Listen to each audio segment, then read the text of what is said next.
حضرت ابو بکر صدیق رضی اللہ تعالی عنہ آپ کے بیٹے عبد الرحمن بن عبداللہ، حضرت ابو بکر صدیق رضی اللہ تعالی عنہ کا اصل نام عبداللہ تھا، جو کہ سرکار صلی اللہ علیہ وسلم نے آپ کو عطا کیا۔ آپ کا بیٹا عبد الرحمن عرض کرتا ہے، ابا جان میدان بدر کے اندر آپ میرے سامنے 3 دفعہ آئے۔ پہلی دفعہ آئے تو دل میں خیال آیا کہ باپ ہے، پھر چھوڑ دیا۔ دوسری دفعہ آئے، پھر دل میں خیال آیا کہ یار والد ہے، پھر چھوڑ دیا۔ پھر تیسری دفعہ خیال آیا کہ یار میرا باپ آتا ہے، پھر میں نے چھوڑ دیا۔ ابو بکر صدیق رضی اللہ تعالی عنہ آپ کو جلال آ گیا۔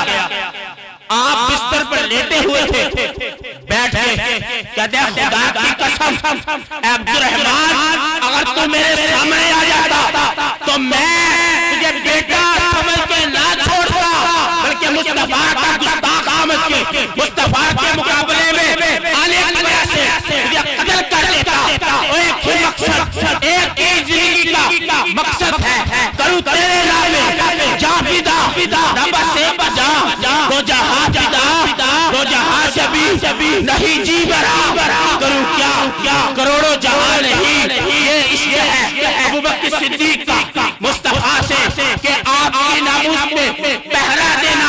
ابو بکر صدیق سے کوئی سیکھے، کوئی عبیدہ بن جراح سے سیکھے، کوئی خالد بن ولید سے سیکھے، کوئی جا کے بلال حبشی سے سیکھے، کوئی جا کے حضرت وحشی سے سیکھے، کوئی علی المرتضیٰ سے سیکھے۔ سرکار کی ناموس میں پہرا دینا ہر مسلمان کے لیے ضروری ہے۔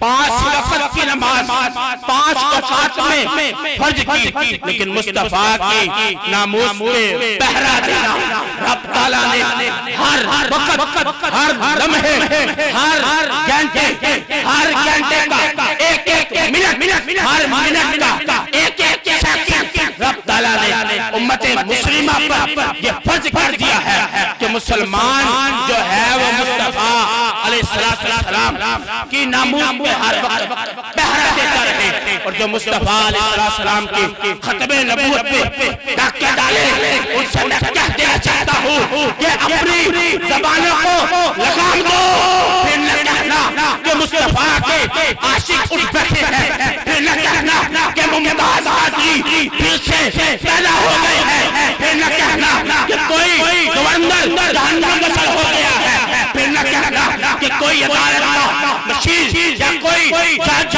جہنم کی طرف چلے گیا ہے۔ وہی بندہ جا سکتا ہے جو مصطفیٰ کا عاشق ہے، مصطفیٰ کی ناموس میں پہرا دینا اس نے سیکھا ہے، اور یہ ملے گا کہاں؟ یہ اہل سنت و جماعت کے سائے سے ملے گا، اور یہ ہر مقام، ہر لحاظ سے اہل سنت کا یہ طریقہ ہے کہ مصطفیٰ علیہ السلام کی آپ نے ناموس پہ پہرا دیا۔